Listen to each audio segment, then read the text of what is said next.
Ravi Gupta.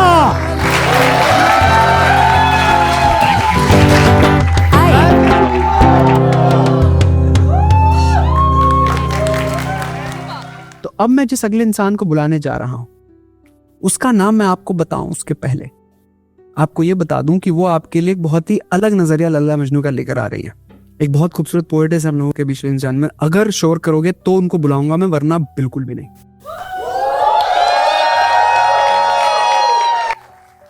Ladies and gentlemen, please give a big round of applause for Amrita Saluja.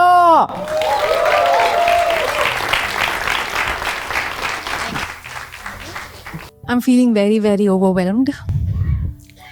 And ये अभी से नहीं है, ये मैंने सबसे फर्स्ट टाइम जब लैला मजनू के गाने सुने थे तब से है। बैक इन 2018 फ्लिप में जब लॉन्च हुआ था म्यूजिक, आप थे, ब्लैक कलर का टर्टल नेक पहना था, तो तब से। And this is one of those things जिसका मुझे रीजन जानना ही नहीं था कि मैं पागल क्यों हो चुकी हूँ ये गानों के पीछे। मैं थोड़ी वाइन भी पी हुई थी, इम्तियाज सर भी थे वहाँ पे, मैंने उनको जाकर बोला पूरे थोड़ा सा टोन टाइप, सर आप पागल हो। He was very sweet, he just smiled up my face. But मुझे तब से ना ये थोड़ा सा नशा सा ये मूवी को लेकर, पहली बार थिएटर में देखी और उसके बाद हर 3-4 महीनों में I revisit the movie for some odd reason. मुझे ना मोटिवेशन फील होता है, I feel emotionally recharged when I watch Laila Majnu. आप जैसे वो अनस्टॉपेबल सुनते हो या हल्ला बोल सुनते हो, मैं लैला मजनू देखती हूँ।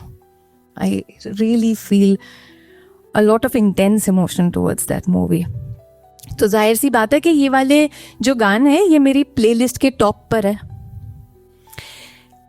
और मेरे साथ हर जगह चलता है, ड्राइव पर, वेकेशन पर।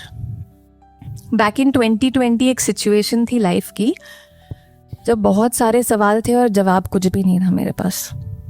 तो मैं चली गई पहाड़ों में, क्योंकि मुझे ऐसे कहा था और मैंने देखा भी था कि कुछ तो है मिस्टीरियस पहाड़ों में। और लोग कहते थे कि जब तुम पहाड़ के सामने खड़ी रहोगी ना तो तुम्हें सारे जवाब मिल जाएंगे।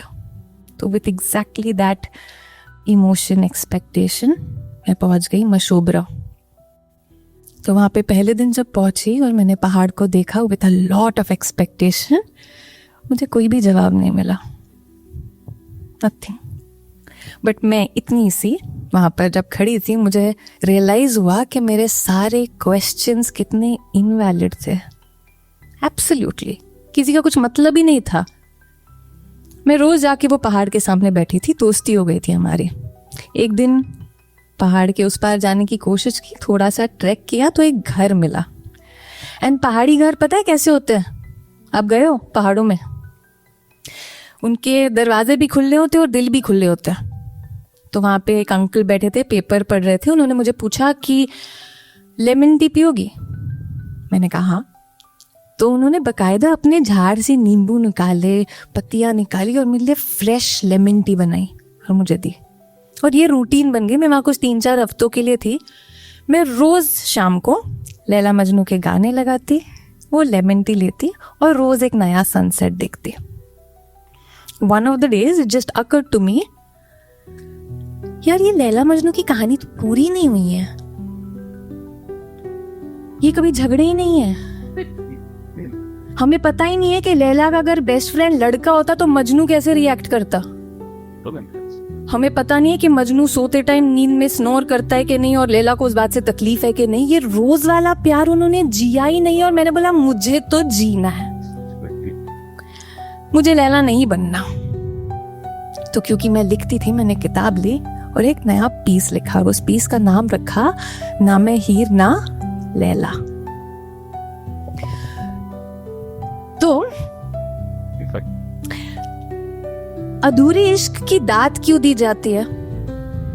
तुम्हें नहीं लगता उनके मजबूरी की तौहीन की जाती है? वो अपनी मोहब्बत अधूरी छोड़कर मिट गए बेचारे, नाम छोड़ गए अपना बस इतिहास के पन्नों के सहारे। न जाने क्यों मुझे खलती है ये बात, किसी की बेबसी के साथ खिलवाड़। गानों में इनका जिक्र करते हम किरदारों की तरह, जुदाई के गम में भी बायजा इस्तेमाल शराब के साथ। नहीं, ऐसा नहीं कि हीर रांझे की नज्म सुन मैं शर्माई नहीं, खुद को लैला समझ तुम्हारे सामने इतराई नहीं। हाँ, केस के पागलपन के लक्षण भी पाए हैं खुद में, गलत मत समझना। यूं नहीं कि उनकी रूमानियत मुझ में आई नहीं। मसला ना उनकी कहानी नहीं, सिर्फ ये कि हम उनके नाकाम इश्क को इल्मियत जानने लगे। उल्फत नामुरादी सही, कामिल चाहत को हम क्लीशे मानने लगे। जब मेरे बस में ही नहीं है तो तुमसे ये रिश्ता तोड़ कैसे दूं? मानकर तुम्हें मजनू या महिवाल औरों की तरह किस्मत के हवाले छोड़ कैसे दूं? वो जमाना और था जब मर जाते लोग जुदा होकर। वैसे तुम्हारे बिना मरना आसान और मुश्किलें मुझे पसंद, और हसरत तुम्हें मानूं क्यों जब हक हो मेरा तुम। एक ही तो हुनर है मुझ में, तुम्हें चाहने का, ये इसी जिंदगी इसी खाल में रहते हुए तुम्हें पाने का। जब ट्रांजिट में मेरे रूह की तलाशी ली जाएगी तो तुम्हारे नाम की खुली नुमाइश की जाएगी। फरिश्ते ढूंढ तो लेंगे मेरे लिए फिर एक नया जिस्म, मगर तुम्हारे लौटने की तारीख के बिना मेरी अगली किस्मत नहीं लिखी जाएगी। तो चलो अपना नहीं, उस खुदा के सर से एक बोझ कम करे। क्यों लैला मजनू रोमियो और जूलियट हीर रांझे की नातमाम रिवायत को और मशहूर करे। इतिहास तो तकरारी दास्तानों का भूखा है, चलो अपनी मोहब्बत मुकम्मल कर इस दुनिया का झूठा वहम दूर करें। Thank you.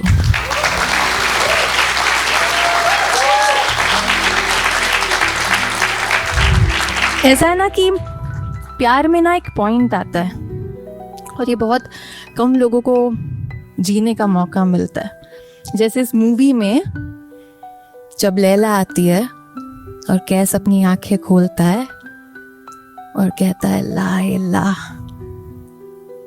मुझे आज भी पॉज करना पड़ता है। मैं हर टाइम जब ये सीन पर पहुंचती हूँ आई हैव टू पॉज। मुझे नहीं पता, मुझे it reaches somewhere, it hurts.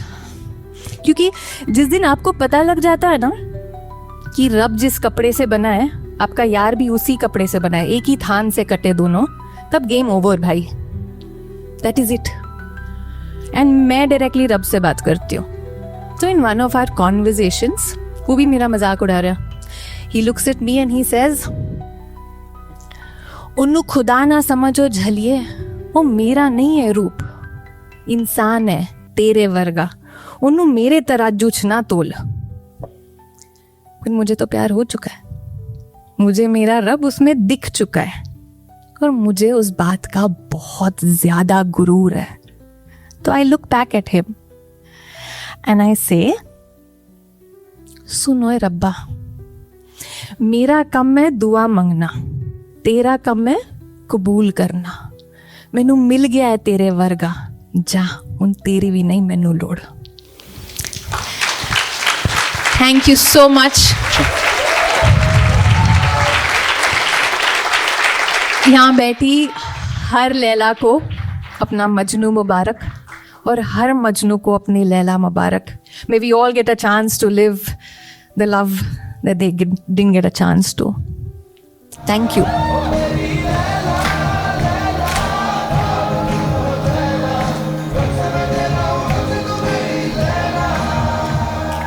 Whoa!